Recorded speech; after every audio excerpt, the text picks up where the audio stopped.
Good evening, ladies and gentlemen. How lovely to see so many of you here, and of course, how delightful to have Sir Alan Ayckbourn with us this evening.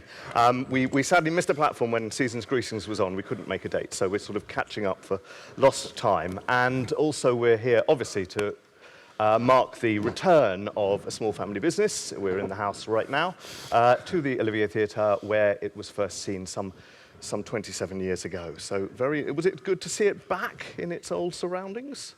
Extraordinary. I was very young when we first did it. And it was part of the season that the great Peter Hall asked me to do. He was trying to lure me away from Scarborough, which, as some of you know, probably it's the theatre I ran for 40 years or something. And he thought of a really good carrot, which was to ask me to form my own company to tackle 3 plays, one in this theatre, the Olivier, one in the Littleton, and one, I think, in the late Cottesloe. And I could choose which ones, but there was a big but, because Peter's a superb diplomat. The one condition he had was that the play for the Olivier should be my new one. That it had a bigger take, so the chances are if I cocked up the other 2, there was a chance of at least breaking even. And it was the first time for decades I'd ever written a play other than for myself. I ran the theatre, so I was the artistic director with whom the buck stopped. And every year I'd ask myself to write me a play. And every year, having delivered it, I accepted it. This time, I had to send it to Peter. And I was absolutely petrified. And Peter, being Peter, was somewhere like, he was not in the National, he was somewhere else. He was in LA, I think. So I had to wait 2 days, bless him, that's just for the time difference. And then he rang me and he said, yes, lovely, thank you so much. And he accepted it. And then I had to wait for virtually over a year while we did the other 2 shows. We did Tons of Money in the Littleton, and then a production of Arthur Miller's A View from the Bridge in the Cottesloe.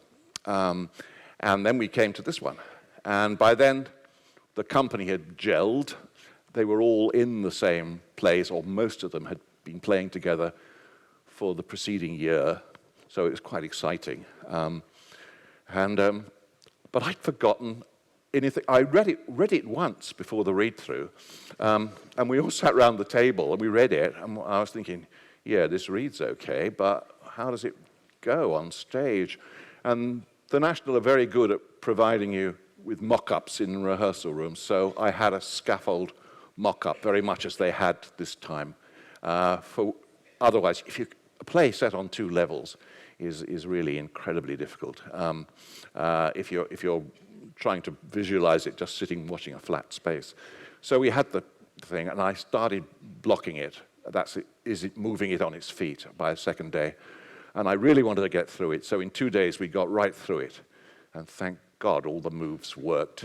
And I was the most relieved person in the room. And I said, thank you. The guy knows what he's doing.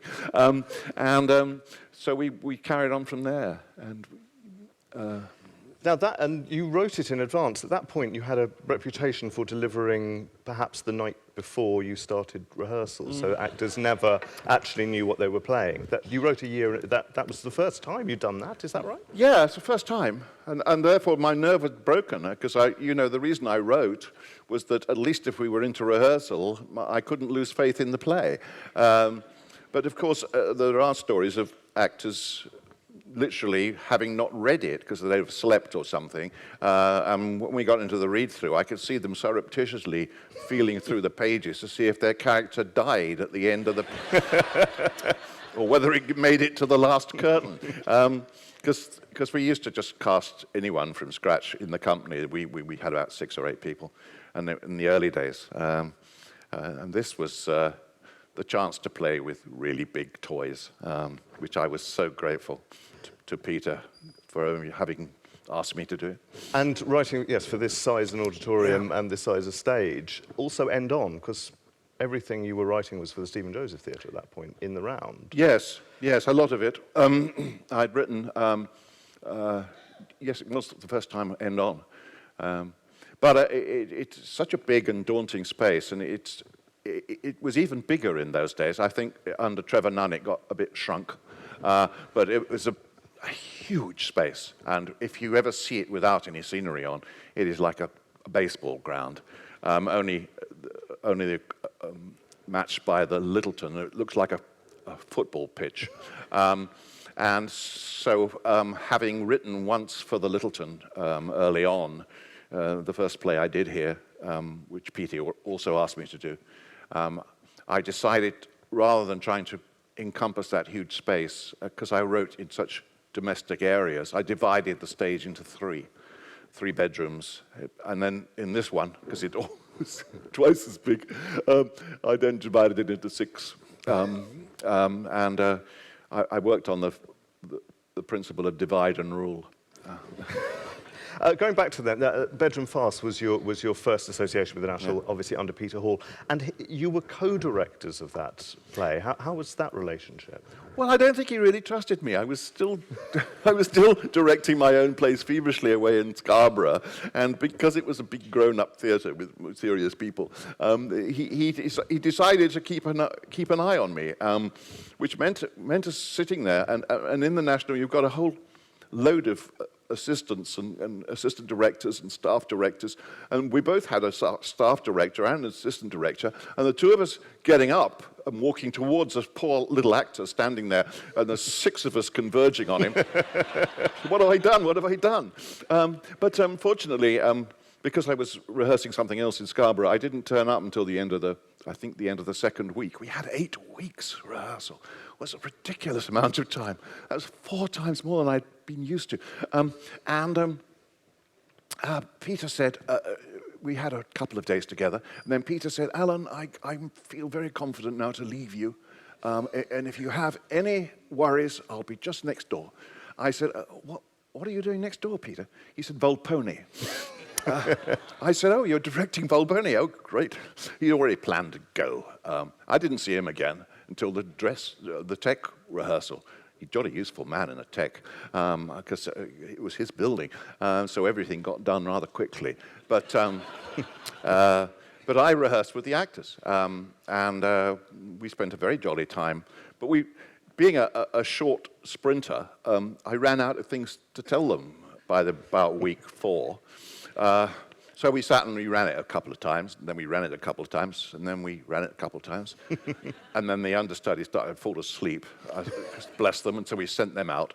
And then we tried to get other people in, anyone passing, just to laugh. And by the time we got to Birmingham, where we opened, the cast were suicidal. Not a laugh had they heard. All the fun and joy had gone from that first read-through. And everyone, I think every single one of them, including Joan Hickson, the great Joan Hickson, and Michael Kitchen, wonderful cast, they all came up to me and said, I know I wasn't the first choice, but I want you to know that I'm rotten at comedy. I've never liked doing comedy, and I'm so sorry I'm letting down your play, and I'm rubbish. And I heard myself saying to each and every one of them, just have faith that you're great, and let's just wait for tonight. We'll be first live audience in Birmingham, and we'll just have to keep our fingers crossed. But you are wonderful in it. I said, my voice sounding more and more hollow as so I didn't even know if the bloody play was any good. And the first audience was like a football crowd. It went balmy. And it was just wonderful. I remember this huge Alex Birmingham, the audience was roaring and swaying, and I could see it was like the cast had had a blood transfusion. And they were, and at the end, they all came off saying, well, I knew it was going to be all right. You know? So we all got terribly drunk at that hotel. And Derek Newitt finished floating face downwards in the swimming pool. And thank God Stephen Moore rescued him.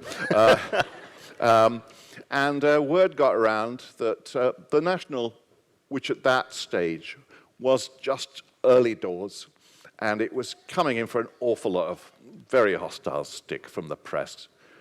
And everyone was rather low in morale, saying, why do we need this building? What a waste of money, and why can't we do theatre in a wooden shack? This is a preposterous. And then, of course, I turn up here, and what's this man doing in here? We should be a temple of serious drama. Mr. West End giggle business is no business over here. So Peter's gallantly defending me and saying, well, I think his plays could turn out to be quite important in the future. And say, thank you, Peter. We did open here, and because it was such a fabulous success, I felt the temperature of the whole building went up again, and it was a great moment. This organisation needed a fine fat hit really early on, and that was provided there. And we were just talking about how it obviously, I hope many of you saw the NT50 gala. It was lovely to be reminded of that scene that Penny Wilton and Nick LeBrevis did, which was obviously from that early days. So with that fine fat hit, you were then allowed in this room with Sisterly Feelings, is what came next. Still not on my own. No, still with Peter in... No, with Christopher Morahan, the Brigadier. Yep. Very stern man he was. Stephen Moore, I said, how's this... He was also in it again. I said, how's this co-directing working? He said, it's great. He said, we spend the morning with you when you put all the jokes in, and then in the afternoon we spend it with Chris, and he takes them all out again. So I said, okay. So yes, we did that with and with some of your very fine acting team by that point, Gambon, Wilton, Stephen Moore in there as part of the National Company. Anna Carteret, a very young Simon Callow, who was a bit wild. Insisted on wearing a ridiculous wig. I tried to persuade him against it, but he thought it was a character part. It was when he played it. It was when he played it. Yes, Andrew Cruikshank, who fell asleep all the time in my rehearsals, and then woke up and made a long speech telling us how privileged we were to be working on this wonderful play, and then falling asleep again. It's like the dormouse coming out of a teapot and going back in. Michael Bryant, of course. Michael Bryant, yes, the old stager. I once asked him how to play scenes on the Olivier, because I know he was more experienced at playing it. He said, well, you stand, if you're playing a love scene, you stand 2 feet apart and shout. If you're playing anything else, you stand 12 feet apart and scream at each other.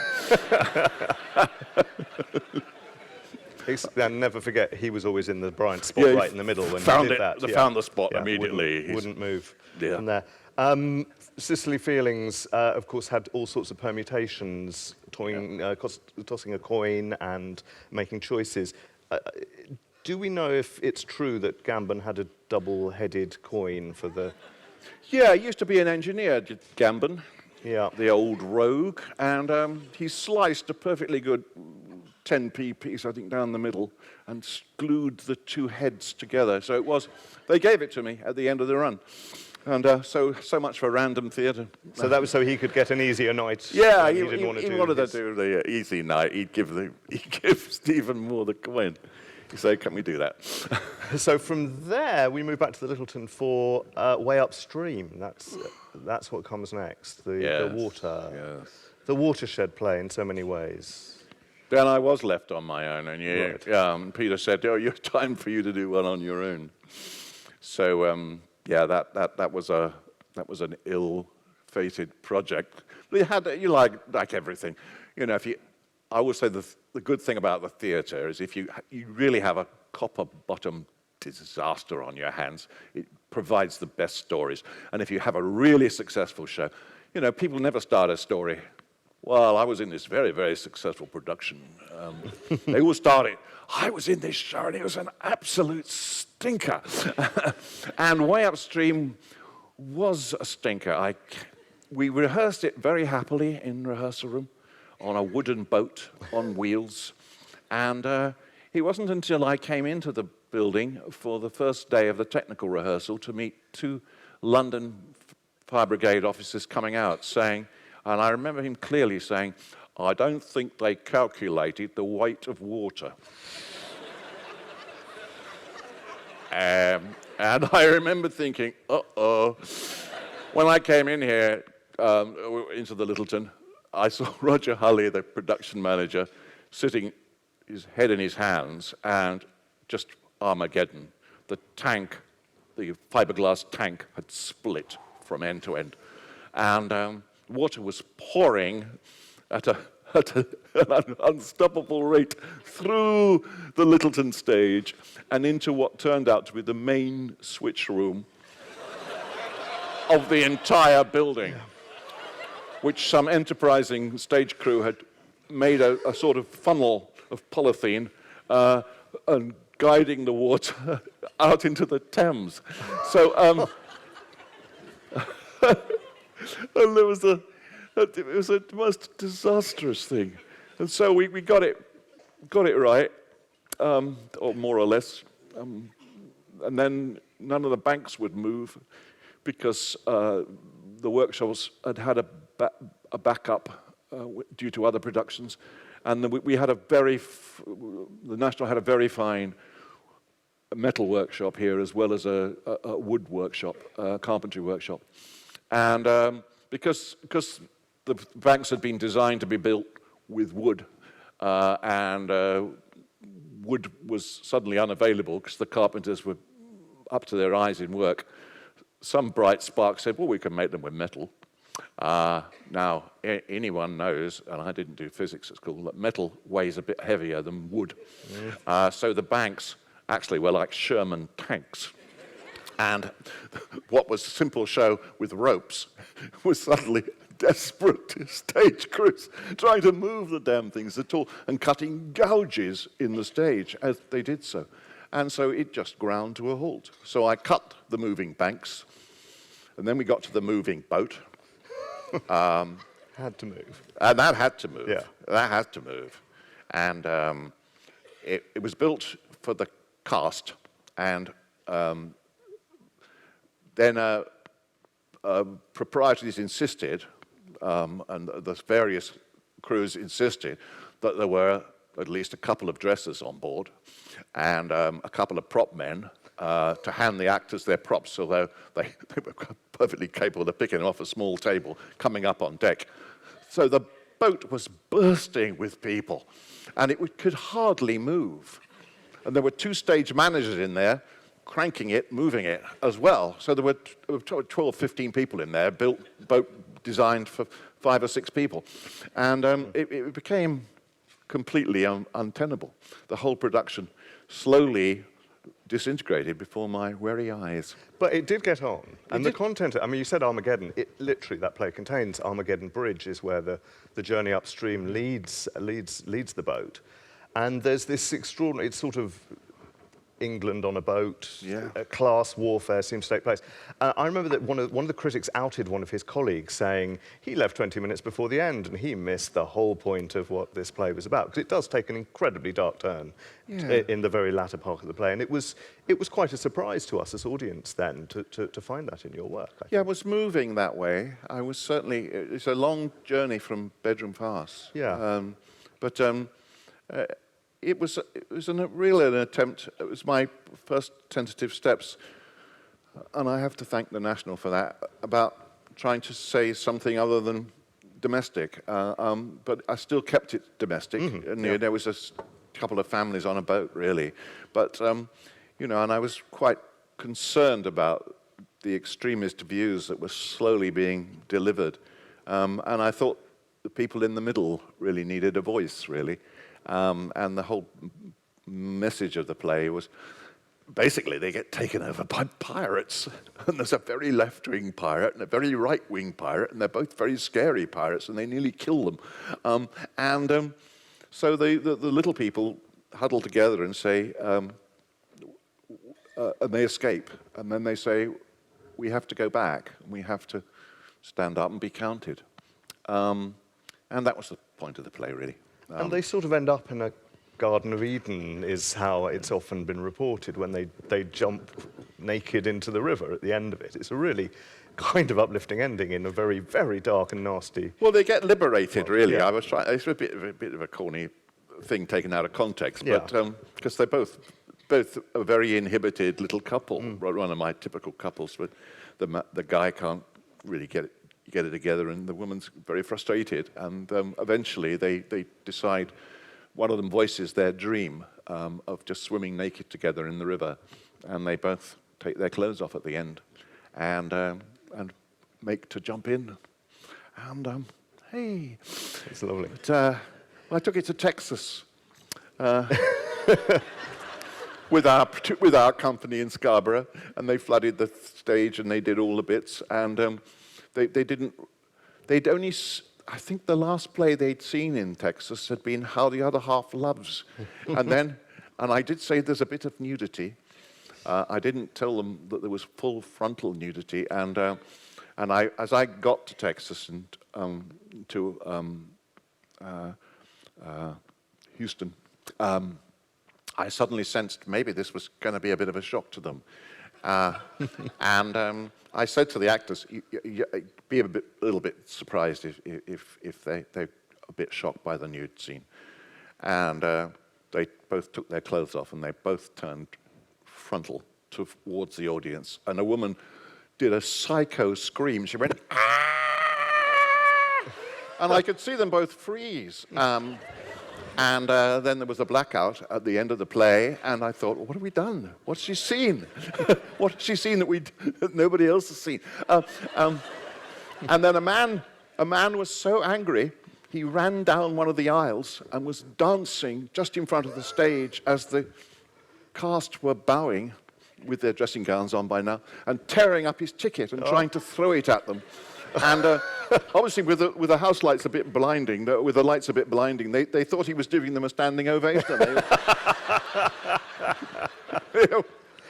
Oh, we were never asked back to Texas again.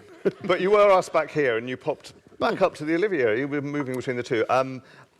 To only briefly touch on Chorus of Disapproval was next. David Llywelyn, one of Gambon's great performances in your work, I think, in this room. An extraordinary character that he inhabited in a way I've scarcely seen him do. It was extraordinary. Yeah. I think he really gelled with that man. Although his Welsh accent probably shocked a few Welshmen. Yeah. He's an Irishman essentially and never changed.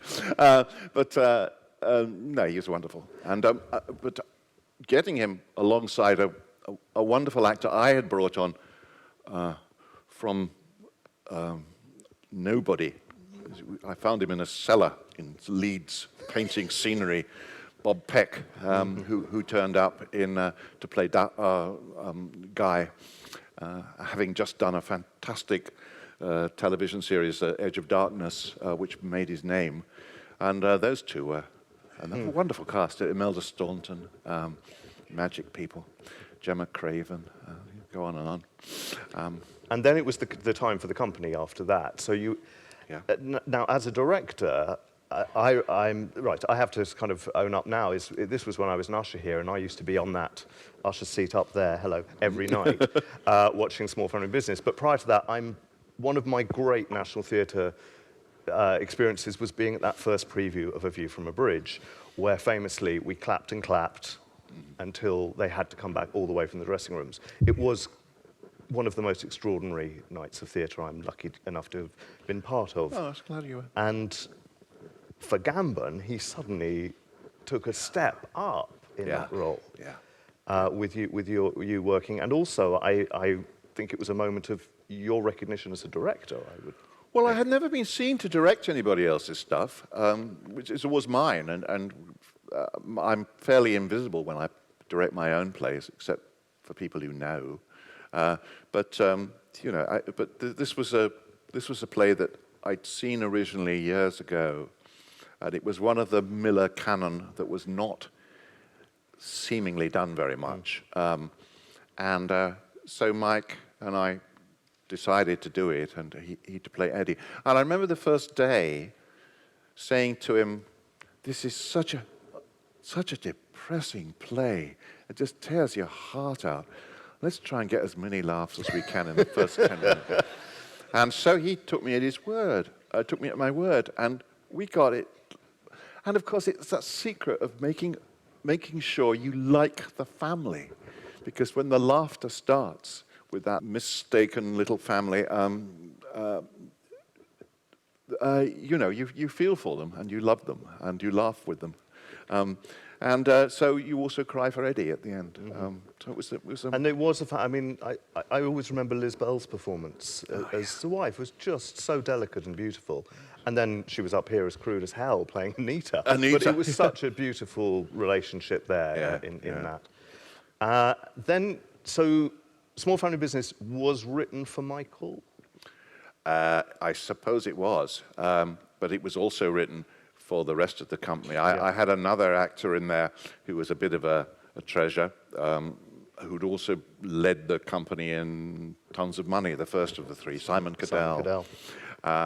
Who was going to play Mr. Huff.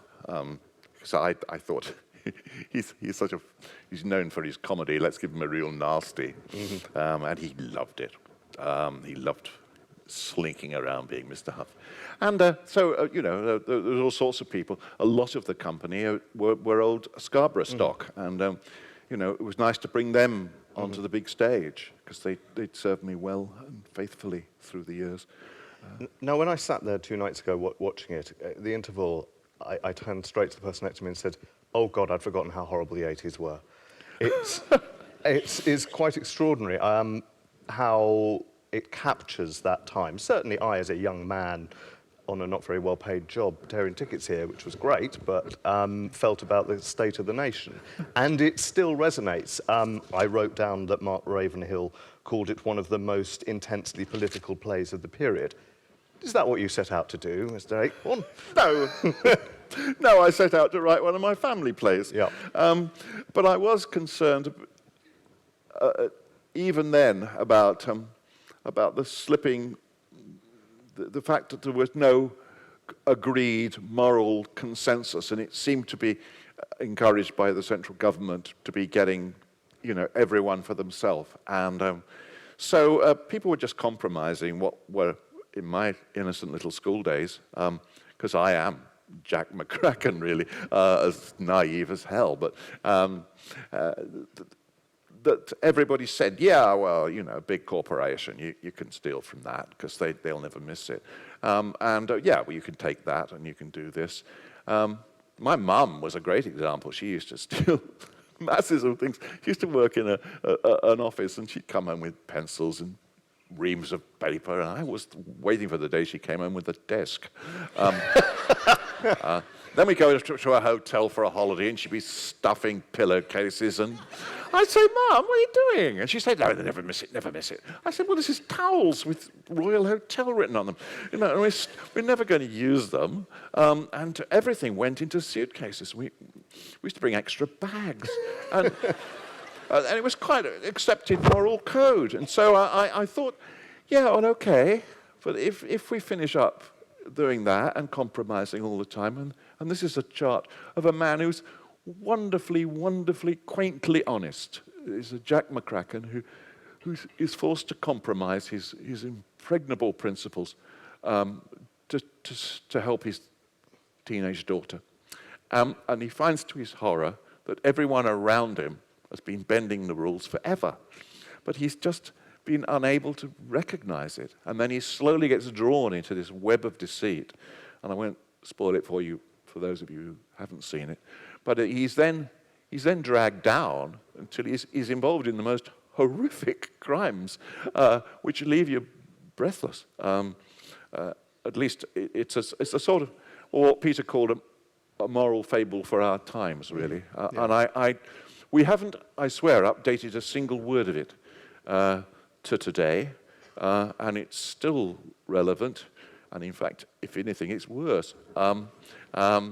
We've now lost faith in practically everyone, starting with the cultural minister.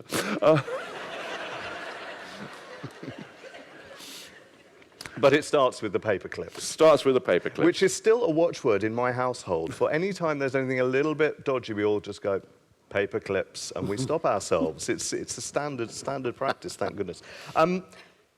In this play, one of my favourite characters has always been Poppy. I think she's such a brilliant Ayckbourn woman, and it sums up how you write for women. And I watched again at the weekend the opening scene of Table Manners, which is the duologue between the two sisters. Yeah. And it's so beautifully written, and they're so funny. I remember a time when we were going to the theatre in the 70s, if you were going to see an actress friend in a play, usually she was running around in her knickers while the men made the jokes. Yeah. And that was kind of it in comedy. And yet your women are full characters. They have as many laughs as the men. And I think Poppy's a great example of that, because it's only when she goes, I'm afraid when she comes on dressed as mafioso wife at the end of the play, you just know the world has actually gone. Yeah. That's the end of it. She's the centre. Yeah, she's the heart of that. Yeah. And she sums up for me, these brilliantly written Ayckbourn women. Where does that come from? I think I just love writing for women. It's my natural instinct. I think it goes back to childhood when I was a single parent family for a long time, an only child. My mother was stuck with me, and she used to just take me with her whenever she went out. She was a working journalist at that point, and she used to go up to the Women's Press Club, and she'd dump me along, this little scraggy boy, in my shorts, and I'd sit in the corner, and she'd be chattering away to her women friends. They were all women. And you forget those kids of that age, they are little open recording machines. And I used to look at my comic, but I was hearing every word. So I just used to, I learned. And I also learned from a sort of propaganda was seeped into me that, because my father had recently left us, that all men were bastards. So I learnt that as well. Which is in the play. Yes, yes. And also you must, actresses obviously wanted to work with you at Scarborough and when the play's transferred to London. You always had high calibre actresses because the parts were there and perhaps not so many other people were doing them. I hope so. In fact, it was foisted upon me because of my little company, which was 3M, 3F. So really, you had to work within that limit. And you couldn't write all-male plays, even if you wanted to. In fact, you used to divide the parts up. And because you got real stick from the girls if you didn't give them enough, you tried to make sure they got their fair share. So it was just a practical thing, really. Sure. But, I loved writing for women. And when I chose... I wrote a very big play with a very large woman's part in a play called Woman in Mind. And I originally considered whether writing it as a male role, and I really couldn't get it going with that. So I thought, no, this is a woman. It has to be a woman. Trapped in a marriage she was just unhappy with, and so I wrote. In terms of the National at that particular period as well, a slight diversion here is I've always related this production to the one that came a few years later of Inspector Calls, which also spoke very strongly about where we were as a society there. And of course, this play starts with a party that an inspector bursts in on and turns it all upside down and ends up with them all laughing in the face of adversity. Priestley, you're quite fond of too. I love J.B. Priestley, and I was when I was Oxford professor.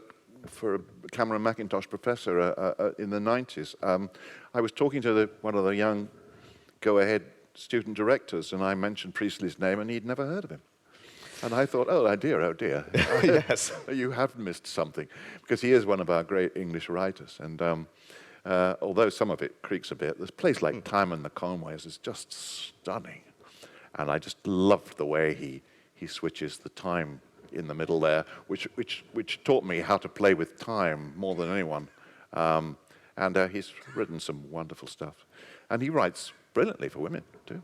And also, one thing I just wanted to mention about the device in this play of it all being one house that represents all the houses is, of course, that's why it's furniture. Yes. Because they can all have the same furniture because they buy from the family firm. I've never quite worked that one out. I think it's rather brilliant. No, I was rather pleased with that. I thought at the time, how the hell can we justify this set with everyone? Not everyone has the same furniture. they can't have. And then I thought, they will if they're getting it cut price from the firm, they can. You know, they'll all, because there's only a limited amount, and you can use your imagination to do the rest. You can add the odd prop occasionally and take it away, but this is a standard Airs and Graces 3-seater. There you are. Hideous and so 80s. It's horrible. It's horrible stuff.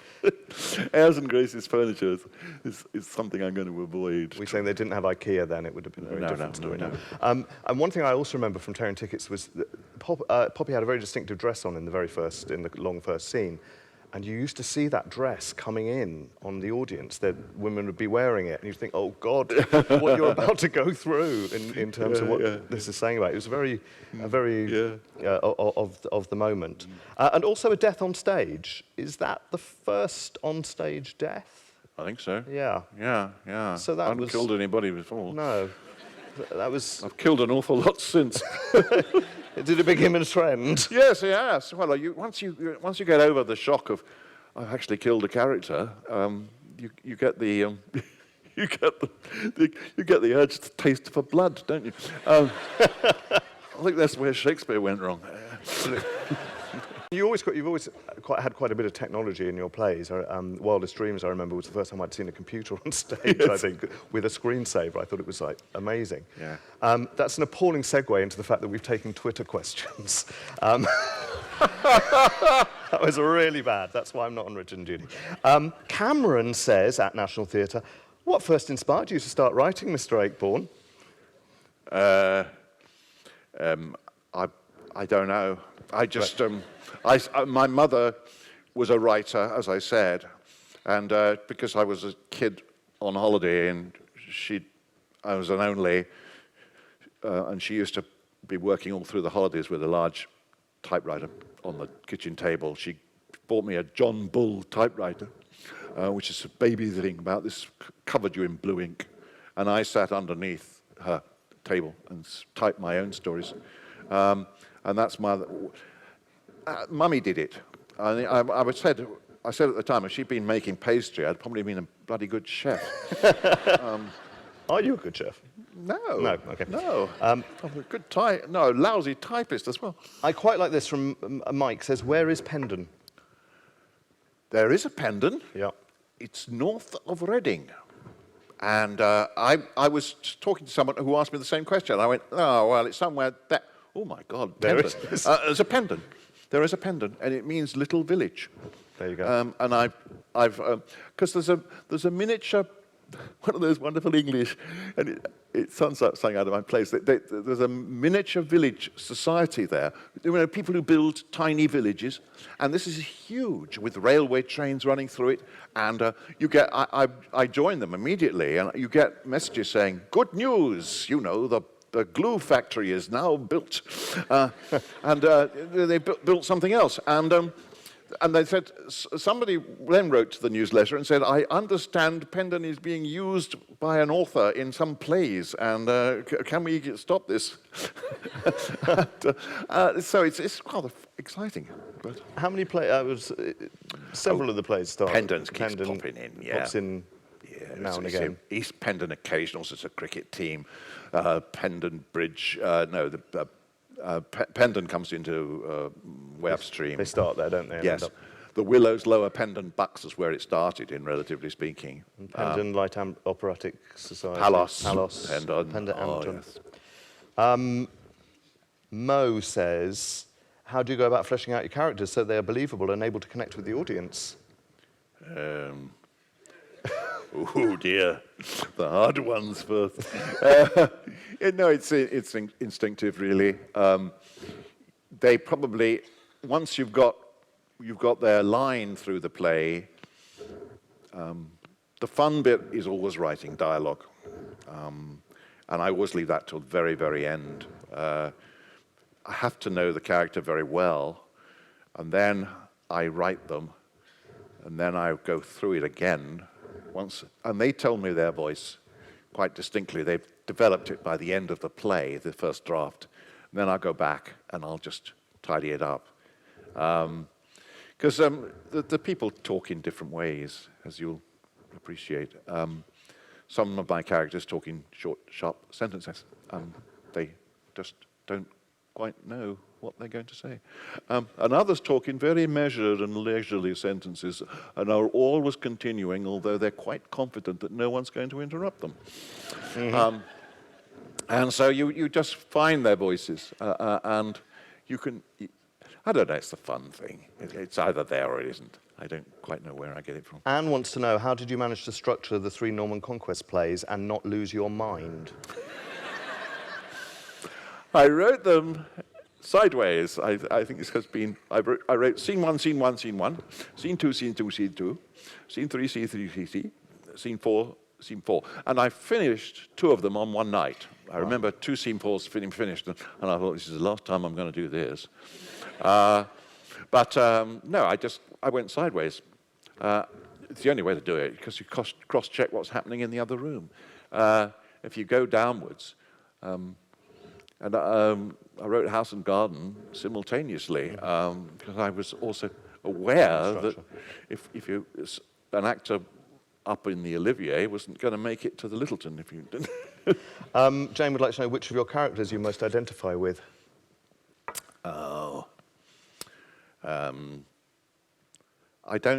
I think all of them, or none of them, all of them have a little piece of me in them. But I don't write me. There are occasionally when I say to an actor, this was me when I was a kid.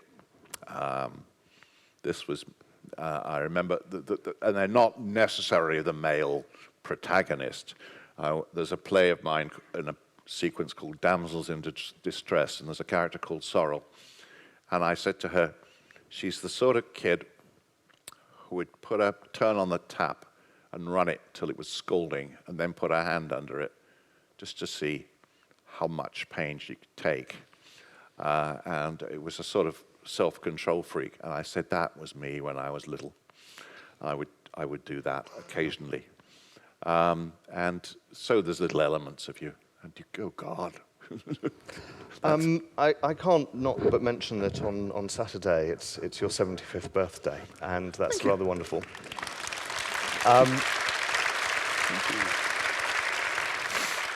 You've exceeded your years in numbers of plays. Do we have another one on the way from you, may I ask? There is a new one written, and it's opening in Scarborough in September. And it's called Roundelay. And it's another of my experiments. This is 5 very short little bits, just very briefly. 20 pages max. And they're like a box of chocolates. They share some of the same characters. Some of them are in different sequences. They don't have any set sequence. And before the show, the audience are invited to select some colored balls from a bag, and that's the order we play them in. Oh. And somebody phones down to the green room and says, we're playing the yellow one tonight, folks, and then the blue one, and then the black one. And the actors go, oh, bloody hell. Yeah. And so I just want to see what that makes of an evening. And it's another attempt at liveness. Televise that if you can. Yeah, good luck with that one. That's great. This is the bit I usually come on and say you've got to stop, so I'm sorry, and I've gone over, and I haven't even done any audience questions. I apologise. Twitter got in the way. It's always brilliant to have your plays here, have you here. Thank you for doing the platform. It's really great. Thank you Angus. so much, Alan. Thank you. Thank you.